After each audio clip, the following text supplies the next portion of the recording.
In this installment, we're going to be breaking down Week 10 on DraftKings, giving you the top stacks and the top values. Let's get into it.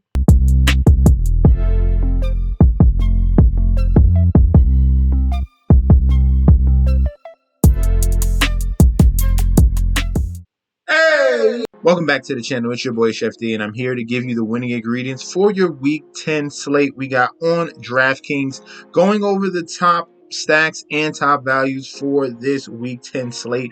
But before I deep dive into that, don't forget to like, comment, and subscribe to the channel. Make sure you follow me on Instagram and Twitter at MessNetChefD. Don't forget about the TikTok at Chef_D91. And don't forget about the Patreon if you want more DFS, betting, and fantasy football advice.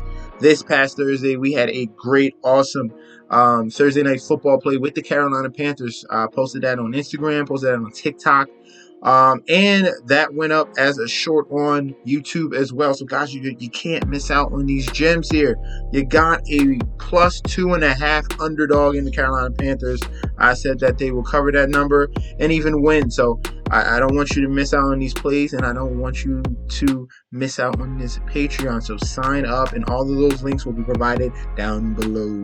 Let's get this Week 10 kicked off correctly. And the first game we're going to look at will be the Jacksonville Jaguars going up against the Kansas City Chiefs. And we're looking at this line currently, and this is a fat one here, 51.5. All right, Jacksonville Jaguars are plus 10 underdogs, so they're going to be playing a lot of catch up, and the Chiefs are going to be putting up a lot of points. Chiefs are at home as well, so that bodes well for this type of environment. We saw them struggle against Tennessee, but this game here should be an absolute shootout here. We got a ton of points around that 52 point range, so that's what we are going to target in DraftKings this week. So we're going to start off with the number one quarterback here, and that's going to be Patrick Mahomes. All right, Patrick Mahomes put the team on his back, like literally. All right, so Tennessee was forcing coverage to everyone else, which forced Patrick Mahomes to utilize his legs. That's what we saw in that fourth quarter, where Patrick Mahomes came up with 6 rushing attempts, 63 yards, and a touchdown. This man threw for 68 attempts and 43 completions. Tennessee was trying to keep everything in front of them, not allowing a big play, and they were dinking and dunking all the way down the field now. And that's the reason why Patrick Mahomes is so great. He can do it in a myriad of facets, and he's literally unstoppable. Tennessee tried. Yo. They had the perfect game for Derrick Henry, but it still didn't matter. So Patrick Mahomes going up against Jacksonville Jaguars secondary is another great matchup for him. If we're looking at fantasy points allowed to the quarterback position, the Jacksonville Jaguars, we're going to flip this around for you. They are going to be bottom in the league here, 21 overall, 250 yards passing, and then 1.3 TDs per game to that quarterback position. Just add in the fact that this Patrick Mahomes, and they have all these weapons on this offense. This is a great spot for Patrick Mahomes at home, all right? If you look at Trevor Lawrence, if you want to save some salary here, I have no problem going with Trevor Lawrence. I was impressed what I saw from him in that Las Vegas Raiders game. This team was down 17 points, and they roared all the way back. They were not going to go down without a fight, and they had a big lead. They had a decent sized lead against Denver, lost that game, but they fought back in this one against the Raiders. It was very impressive to see. 233 yards, saw a touchdown from Trevor Lawrence, and he utilizes his legs against the Raiders, 6 for 53. So that's going to be a key factor if you're playing Trevor Lawrence. Not only can he throw the ball, he can rush the football as well. So I like Trevor Lawrence as a cheaper option at the quarterback position at 5,400 in a game where there's going to be a ton of points, a back and forth environment. This is a very, very good situation for both quarterbacks. All right, let's move over to the running backs here, and we got Mr. Explosive here. Travis Etienne has finally become the number one running back, and he is being rewarded, all right, especially after last year where he was injured. He is coming fully on the scene here against the Giants. 100 yards and a touchdown against Denver, 100 yards and a touchdown, and against the Raiders, 2 touchdowns and over 100 yards rushing. That's 3 games in a row of over 100 yards rushing here. And we're looking at fantasy points allowed to that running back position. This is another great environment. We saw what Derrick Henry did against the Kansas City Chiefs. He's a hammer, okay? He's going to smash mouth football, run the football down your throat here. And the Kansas City Chiefs are still struggling to stop the run. As you can see here, 25th overall in the NFL, allowing 85 yards a game. 4.7 yards a carry to that running back position. ETN is in a great spot this week. Not only can he rush the ball, he's going to see some receptions as well. Super, super explosive. Any touch, he can take all the way to the house. He's on pace for well over 1,000 yards in his true rookie year here for Travis Etienne. I'm loving him as a smash play for week 10, all right? On the other side of the ball, you have to watch out for these guys, all right? You got CEH, Pacheco, and McKinnon. All three of these guys are splitting carries. CEH saw 4 attempts and 1 catch. We're going to stay away from the Kansas City Chiefs running back room here. And you got Isaiah Pacheco, who's now the number 1 running back on this offense. He saw 5 carries and only 1 catch. You need one of them to get in the end zone to really pay off. So we do not want any of these 3, okay? There's definitely more upside with ETN, or we'll get into some cheaper guys that have. We can talk about Jaylen Warren. All right? He has a better way of getting more fantasy points than CEH, Pacheco, and Jerick McKinnon this week. All right. Now let's look to the wide receivers who we're going to pair to the quarterbacks here. Juju Smith-Schuster is still the number 1 wide receiver for the Kansas City Chiefs. I said wide receiver. I didn't say passing option. Okay. So Juju Smith-Schuster here. Phenomenal game, all right? 10 receptions, 12 targets, 88 yards. We're talking about the number 1 wide receiver in a Patrick Mahomes offense. You gotta play him, and it's finally reverting over to fantasy points. The last 3 weeks that Juju Smith-Schuster has played, 25, 28, and then this game against Tennessee, he saw over 12 targets and 10 receptions. So Juju Smith-Schuster is a lock to pair with Patrick Mahomes. I have no problem going to him. This could be a big out. Mecole Hardman has been ruled out. Wow. This makes me want to go right now, go to Kadarius Toney and put him in my fantasy football lineup. I think I'm going to just have to do that. Mecole Hardman is out. Let's go. Let's go. We are going to play Kadarius Toney this week, baby. This is what we needed. They're talking about they literally lost their explosive gadget guy. All right, and Mecole Hardman, he's out. That's funny because now they have another explosive guy here in Kadarius Toney that's going to take those routes and he's going to take those snaps. So Kadarius Toney is looking very super, super, super sneaky at $5,000 in salary. Please play him in some spots at the flex and leave that alone. All right, take a couple shots of Kadarius Toney this week, especially with Mecole Hardman out. That is a great sign to open up things for him. Marquez Valdes-Scantling has been pretty much a dud all season long. He's yet to get in the end zone. I mean, I thought last week was perfect because Tennessee has such a poor pass defense, but it continues to fail with Marquez Valdes-Scantling. So we can lean.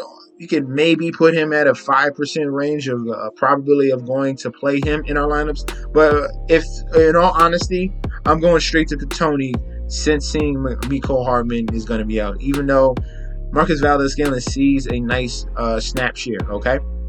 Now, on the other side of the ball, we got Christian Kirk and we got Zay Jones, all right? We've been waiting on Christian Kirk to have another big explosion for a couple weeks now.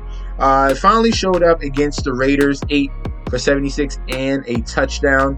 We want more consistency here, what we saw in week 1 and week 2, and this is the perfect game and perfect environment. Like I said, they got to keep up pace with the Kansas City Chiefs. Kansas City Chiefs are not that strong against quarterback plays here. If we're looking at fantasy points allowed to quarterbacks, the Kansas City Chiefs are 26th overall and 26th in the red zone as well. So this is a perfect environment for Trevor Lawrence and for his pass catchers. Love Christian Kirk in this game, and I also like Zay Jones as an option here at 4,400. He had a solid performance 5 for 90. We're hoping for a game like we saw against the Chargers where he had 11 targets, 85 yards, and a TD. Zay Jones has some upside. I like him as a punt play in this game stack. All right. And if we're looking at tight ends, of course, we got Travis Kelce, the number one option on this team for the Kansas City Chiefs. And if we're looking at tight end for the Jacksonville Jaguars, we got Namor here and Evan Ingram. He looks exactly like Namor. If you look at the comic book Namor and compare it to Evan Ingram, he looks exactly like him. But that's crazy. 3,300, we got Evan Ingram. He's coming on a little bit of resurgence here. Doug Peterson loves to throw to the tight end. Poor performance against the Raiders, but he's been consistent prior than that in week 8, week 7, week 6, week 5. So we can go back to the well with Evan Ingram at 3,300. And that's going to be the stack for the Kansas City Chiefs and the Jacksonville Jaguars. Let's move on to the next. The second stack on the list will be the Detroit Lions going up against the Chicago Bears. And if you're looking at this line right here, we have an over-under of 48.5. Another attackable over-under that we're going to key in on for our DraftKings lineups for week 10. Let's start off at the quarterback position here. We got Justin Fields. Justin Fields is breaking the Konami code. That's what he is doing. And I went into this season, I was telling people Justin Fields is this year's Jalen Hurts. I know everyone was on Trey Lance. I love Trey Lance, okay? I love Trey Lance. It was unfortunate, but I did see Justin Fields in that similar type of mode of rushing quarterback with arm upside. And obviously he had some limited weapons, but we saw upside last season. We saw some upside in the preseason, especially in that game where he threw for 3 touchdowns to end the preseason. Justin Fields looked like he was turning the corner.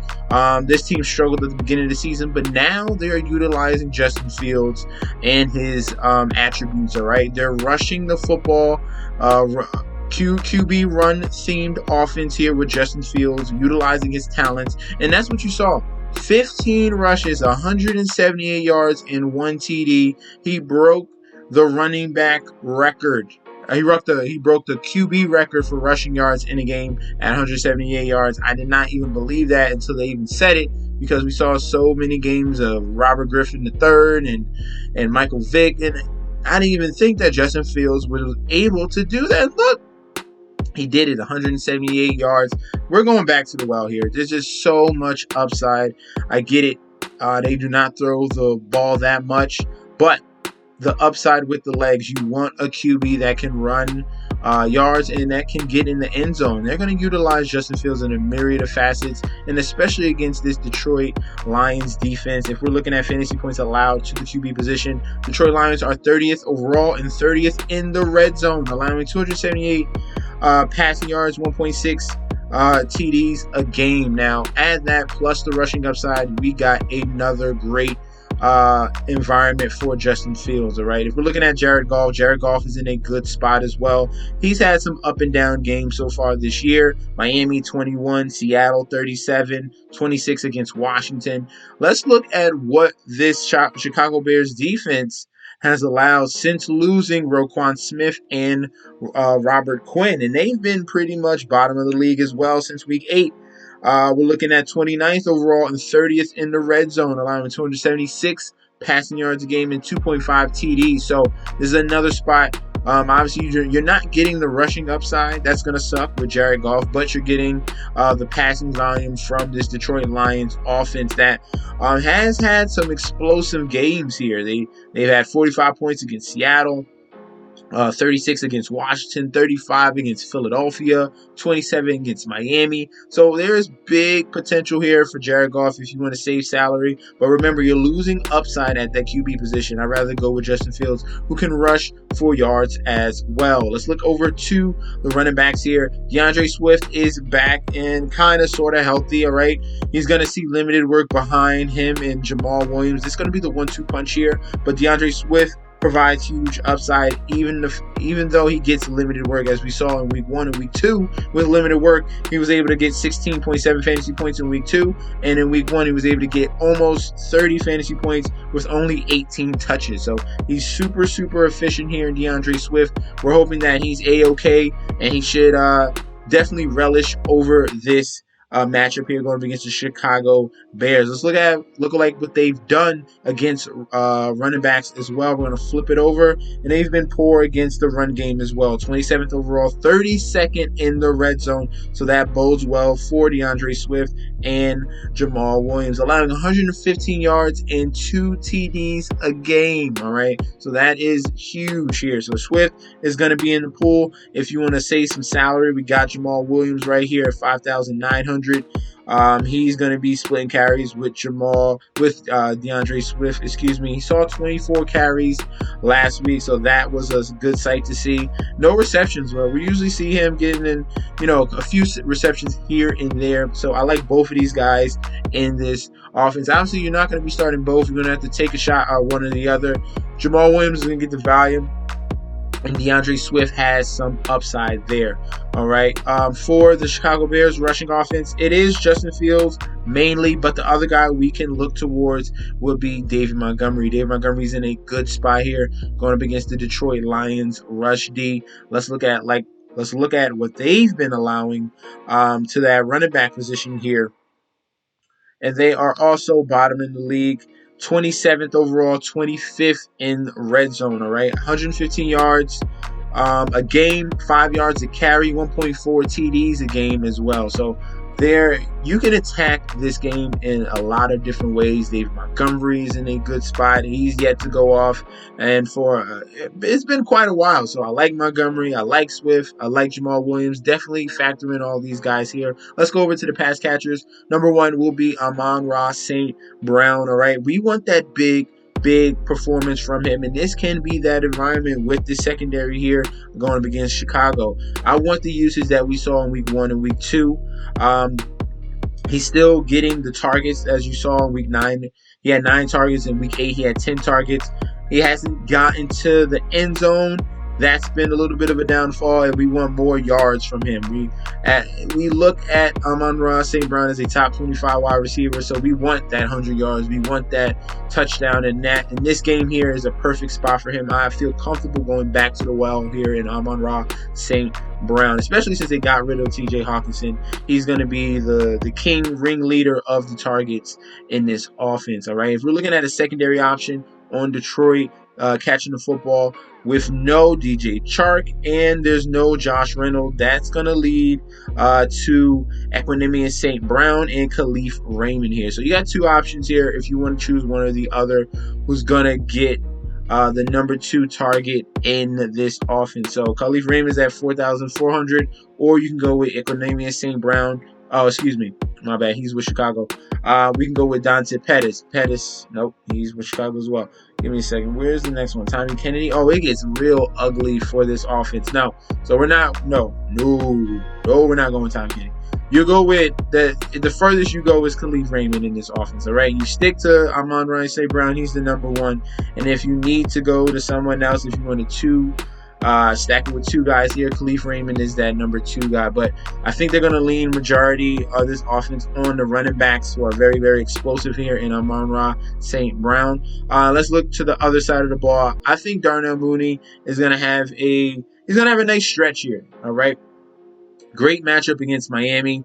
Okay matchup against Dallas. We saw improvement there. He finally got a touchdown, his first one in this season against Miami, and I think he can come back in 2 weeks in a row going up against the Detroit Lions, get another touchdown here. This is a poor secondary. Darnell Mooney at 5,500. I think his price is going to continue to go up in this game environment. We're talking about a game total of 48.5. There's going to be a lot of points in this game. Justin Fields' number 1 option is Darnell Mooney. Okay.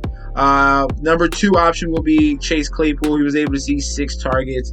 He provides some upsides. They're using him in the myriad of facets as well, giving him a couple rushes here and there. So they know what they have in Chase Claypool, the Chicago Bears. They're going to get creative and use him as well. But do not forget about Darnell Mooney. I love him as the number 1 offense option in this offense. And Claypool is not that far behind as a secondary option for the Chicago Bears at 4,800. All right, let's look over to the tight ends. And for Chicago, this is the number 2 option in this offense.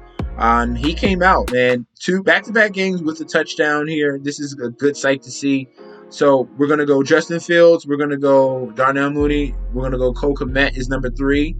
And then you'll go to either Montgomery or you'll go to Chase Claypool. But Cole Kmet, this was a good sight to see from him. 5 for 41, 2 touchdowns, and this tight end also saw rush work as well.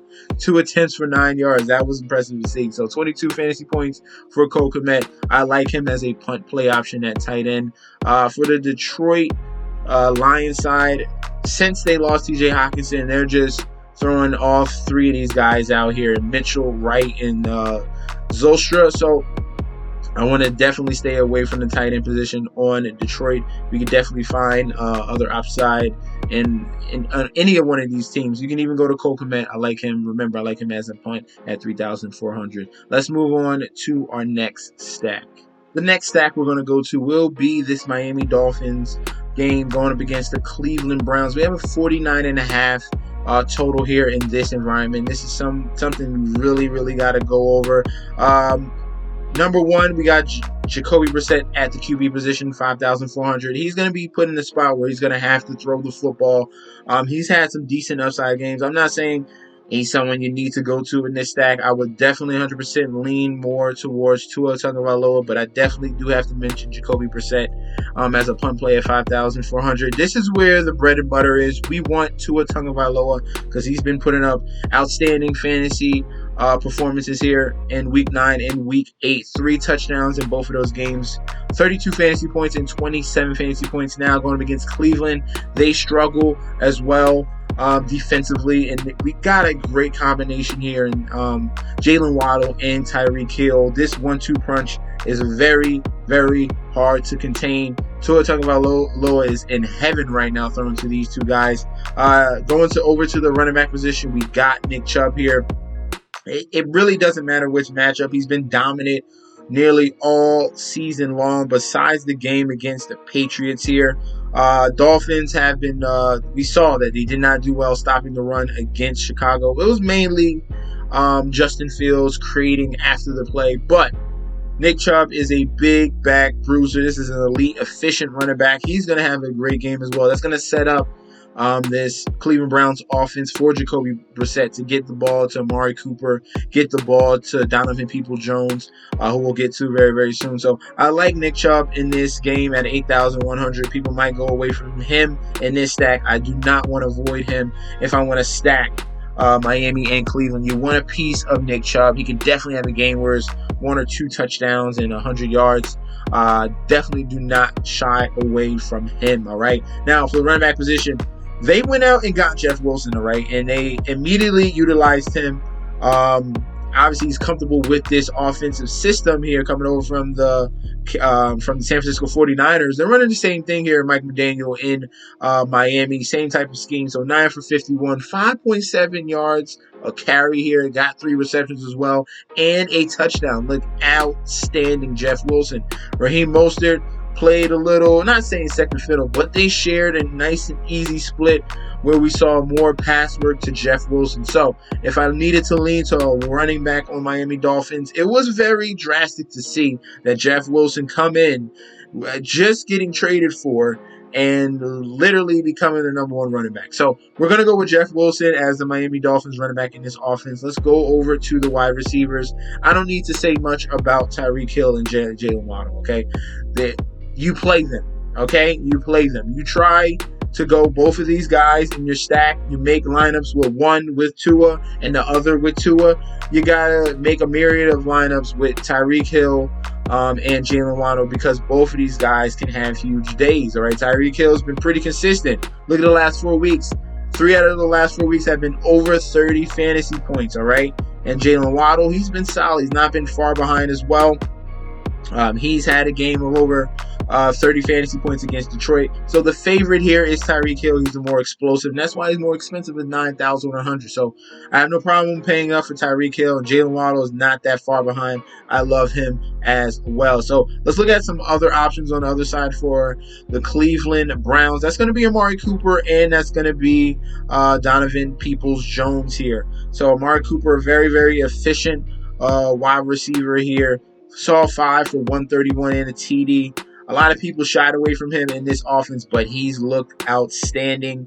26 fantasy points against the Cincinnati Bengals, 20 fantasy points against the Chargers. He saw another touchdown against the Patriots as well. So a lot of these matchups, it doesn't matter for Amari Cooper. He's been very, very solid.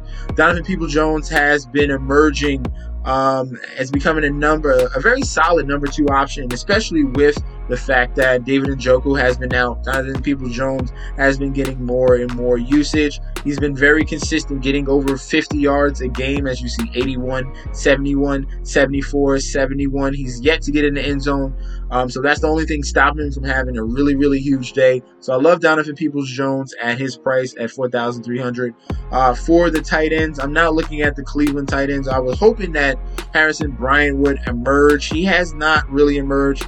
This tight end position is mainly for David Njoku. When he comes back, he's going to be thrusted in a very high volume part of this offense. They're leaning more on DPJ, leaning more on the run game, leaning more on Amari Cooper. If I'm looking at a tight end in this game, we're going to go to Mike Gesicki. He has touchdown upside. He had a touchdown against Detroit. We saw 2 touchdowns from him against Minnesota. Remember, this is mainly a funnel between Waddle and Tyreek Hill, and then you get Mike Gesicki getting some of the remnants here. So he has some upside at $3,500 as a punt player, right? And we got one more stack for you guys. Let's move on to the next. My final sneaky stack for Week 10 is going to be the New Orleans Saints going up against the Pittsburgh Steelers here. I see some possible potential here and what could be a little bit of a shootout. Maybe we get a game 27-24 in that type of range. But if we focus on the key guys in these offenses, there can be some value here. So we're going to go to the quarterback position. And if we're just watching New Orleans Saints football and Pittsburgh Steelers, they have looked horrible defensively on both of these teams. All right. Obviously, for the Pittsburgh Steelers, there's no J.J. Watt. That's a factor. He's trending towards playing in this game, but I don't see him being 100%, huge impact in his first game back. He's going to come through when it counts, but we should see some big plays happening in this game, all right? Dalton coming off a poor performance. He usually plays bad in prime time as well. I think he bounces back because he has Jameis Winston right on his heels. So Andy Dalton in a matchup where it's 28th ranked defense in the Pittsburgh Steelers, they've been struggling here. Dalton is in a spot. He can connect with Chris Olave and his running back, Alvin Kamara. This can be a spot where we can see some upside for Andy Dalton, all right? Hopefully we get a game like he did against Arizona where he saw 32 fantasy points. If I'm choosing a quarterback in this game, Andy Dalton has some upside at his price.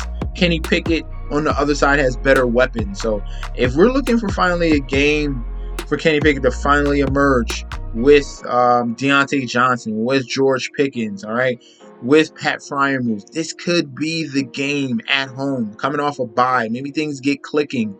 Matt Canada needs to save his job. That's 100% sure. So they're going to need to see explosive game from this offense. Kenny Pickett provides some upside there at $5,100. If we're looking at the running back position, Alvin Kamara is in a great spot. All right, since starting with Andy Dalton, he's been putting solid numbers up. Despite this game against Baltimore, this was a very poor performance. We saw receptions, all right? At least they did not shy away from him in that receiving game. 3 for 32. That was a positive sign. They went away from the run because they got down early, and I don't think that's going to happen in this game. I think this is more a back and forth environment. They're not going to get away from Alvin Kamara. They're going to utilize his assets rushing and receiving wise as well. That pass rush from Baltimore was getting to Dalton very, very fast. All right. So Alvin Kamara, I like him at 7,400. If I had to choose a running back on the Pittsburgh side, I don't like Najee Harris, all right? I like Jaylen Warren here. He has some explosiveness, and they went over the bye, and they talked about how they were going to utilize Jaylen Warren just a little bit more. We saw that in Week 8 in that Philadelphia game, 6 for 50, all right? 3 receptions, 3 targets on 25 yards. That was a very good sign to see. If we're looking for a punt running back this week, that I like Jalen Warren going up against the New Orleans Saints. All right, so let's look at some of these pass catchers here. We got Chris Olave. He's been an absolute stud at the wide receiver position. Rookie wide receiver here. He's commanding number one targets. 6 for 9 for 71 against Baltimore. I expect him to have a 100-yard game in this one going up against Pittsburgh. Poor secondary. So I like Chris Olave in this one. If number 2 option is going to be Jarvis Landry. He's looking like he's 100% back, and that's going to help this New Orleans Saints offense. It's going to help Andy Dalton as well. So he just doesn't have to glue his eyes on Chris Olave. Jarvis Landry is going to open things up just a little bit more. I like that 1-2 punch there. And for the other side, for Pittsburgh, I like Deontay Johnson and I like George Pickens. They're very similar in price, $5,800, $5,000 range. So Deontay Johnson is still getting his elite number of targets here, 9, 10, and 7. It's just been very, very inefficient here and not getting in the end zone. So he hasn't gotten in the end zone all season long. So after the bye, this is a spot where they need to get their number 1 wide receiver acclimated. Get the ball to Deontay Johnson. Get the ball to George Pickens here at 5,000. There should be no reason for George Pickens to only have 3 targets and no catches. Obviously, this is the Philadelphia Eagles defense. They are top tier in the league, so that's understandable. But before then, he was looking like he was going to usurp Deontay Johnson, where he had 19 fantasy points against the Jets, 14.3 against Buffalo, and 18.1 against Miami. So those were positive signs from George Pickens. I have no problem going back to the well in this game, week 10, all right? So for the tight end position, I want to stay away from New Orleans because they have all 3 of their guys back. They got Juwan Johnson, who got another touchdown, but that came very, very late in the game, and they were in just throw mode here. They have Adam Troutman back. He's splitting work at the tight end, and they have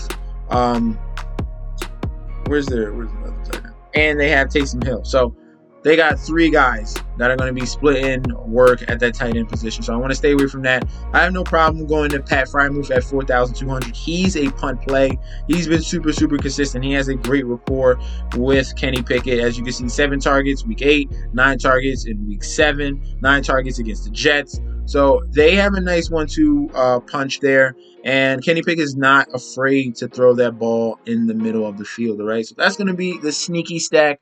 Let's move over to the value plays at each and every position, and let's close this thing out. Starting at the quarterback position, we are going to talk about Case Keenum, all right? We got to watch out news for Josh Allen. Obviously, he has some elbow issues right now, and he's trending towards not playing. So if he's out and you need a punt quarterback here, we can go to Case Keenum.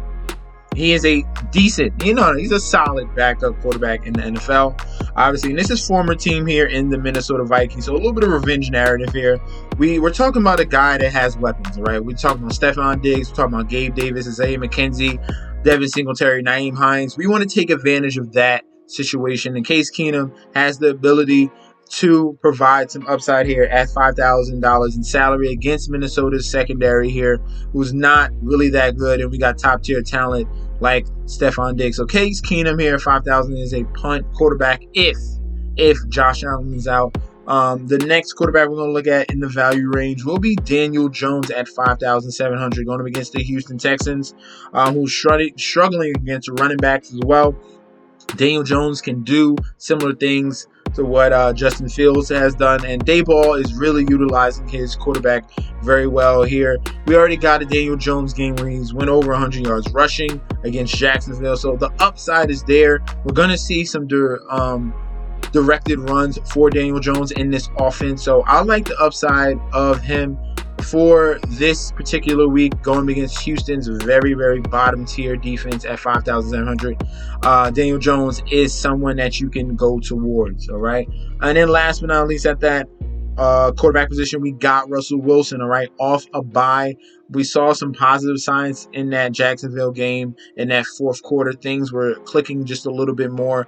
Unlike Denver Broncos, hopefully they can finally take advantage of this poor Tennessee secondary who's struggling mightily. They looked okay. All right? They did the bend, don't break defense against Kansas City because they had to. I think that's that is going to totally change in this game going up against the Denver Broncos. Obviously, Russell Wilson's not going to chuck it all around. They don't expect that, but there is definitely the threat with Jerry Jeudy, with Cortland Sutton, and Greg Dulcich. Russell Wilson is in a bounce-back spot going against Tennessee Titans, poor pass defense. So I like him at 5,900. All right, let's move over to the running backs. The value running backs we got here. I already gave you guys Jaylen Warren. The next guy we're going to talk about will be Tony Pollard going up against the Green Bay Packers. And the Green Bay Packers have been giving up tons of yardage to the running back position. We just saw Tony Pollard have a 3 TD game going up against Chicago. And yes, there's a little bit of a timeshare with him and Ezekiel Elliott, but the more explosive back is Tony Pollard. I don't care that Ezekiel Elliott's back. The main guy, all right, the more explosive, more dynamic back is Tony Pollard. And if we have the opportunity to play him, we're going to play him in good matchups. And going up against Green Bay is a good matchup for Tony Pollard. So I like him there at 6,500. The next guy we're going to talk about is Dameon Pierce. All right, this is the bell cow of Houston. This is their pride here. All right, we saw an awesome game from Dameon Pierce going against the Philadelphia Eagles. 27 carries, 139 yards. No, he didn't get it in the end zone, but the fact that he was that dominant against the one of the top tier defenses in the league, Dameon Pierce is no one to joke about, and I like him at 6,300 in a much easier matchup against the New York Giants. All right, and then we have one more guy. Just want to re-mention Jeff Wilson at 5,500. He's another punt running back we're going to look towards in Week 10. All right, let's move over to the wide receivers, and I like both of these guys here for Denver. We're talking about Jerry Jeudy at 5,700, who's been playing a little bit better with Russell Wilson as of late. We got 18 targets the past 2 weeks that they've played. That's been a good sight to see. And then we got Cortland Sutton here at the price of 5,600, so cheaper than Jerry Jeudy. He's had more rapport with Russell Wilson earlier in the season. As you can see, they had a nice stretch from week 1 to week 5. I think things get back clicking with Cortland Sutton. He gets in the end zone this week. Nice mismatch against the smaller secondary in Tennessee there. Cortland Sutton, I like him to have a bounce back game at 5,600. If I had to choose between one or the other, between Jerry Jeudy and Cortland Sutton, all right, one more value wide receiver, and that's going to be Mac Hollins. All right, with the injury to Hunter Renfrow, Mac Hollins emerges as the number 2 wide receiver alongside Devonta Adams. Adams is going to get a whole bunch of attention, so Mac Hollins is going to fly under the radar. And he's already had some big games this year, right? 13 against the Saints, 12.4 against Houston. We had 32 against Tennessee. See, like I'm telling you, Tennessee. All right, Tennessee's poor pass defense. Someone's going to go off in that Denver game. I'm telling you right now. And he had 11 fantasy points against Arizona. So watch out for Mac Hollins at 4,200. Let's move over to the tight end position. Some of the guys you want to look toward will be Greg Dulcich, baby. Greg Dulcich, rookie tight end, came on the scene and has really taken over. Look at his first 3 games. Look at his first 3 games, all over double-digit fantasy points, all right? One was a touchdown against the Chargers. He had 6 for 51 on 9 targets against the Jets. He went 4 for 87 against Jacksonville. Russell Wilson loves his tight end. Greg Dulcich is a super, super dynamic, explosive tight end from UCLA, from that Chip Kelly offense. And at 3,400, I love Greg Dulcich. He's a value tight end, but he could be a lock in Week 10, all right? Everything sets up very nicely for him in Week 10, all right? If we're looking at someone else, Dalton Schultz is looking like his old self. We had a lot of injury concerns with him earlier in the season with his knee, but now things are looking a little bit back to normal for Dalton Schultz. We got 12 targets the past 2 weeks they've played, so that's a positive sign. And this is the number 1 target for their quarterback here in Dallas, for the Dallas Cowboys. CeeDee Lamb is the number 2. The safety net is Dalton Schultz. So I like him at 3,800 before he gets to his normal pricing. And then last but not least will be Foster Moreau, okay? With the injury to Darren Waller, Foster Moreau becomes the number 1 tight end. And we've seen occasions in previous years where he steps up for Darren Waller. He hasn't had that big explosion yet this year, but it's coming, all right? We saw 6 for 31 on 9 targets in week 8. We saw 5 targets for him against Jacksonville. So I like Foster Moreau in this game. If you're looking for another punt tight end at that under $4,000 range, we got Dolchich, we got Dalton Schultz, and we got Foster Moreau. So thank you guys for tuning in. Don't forget to like, comment, and subscribe to the channel. Make sure you guys are following me on Instagram and Twitter at MessengerSD, and I'll be back with another video very soon. All right, peace out, guys.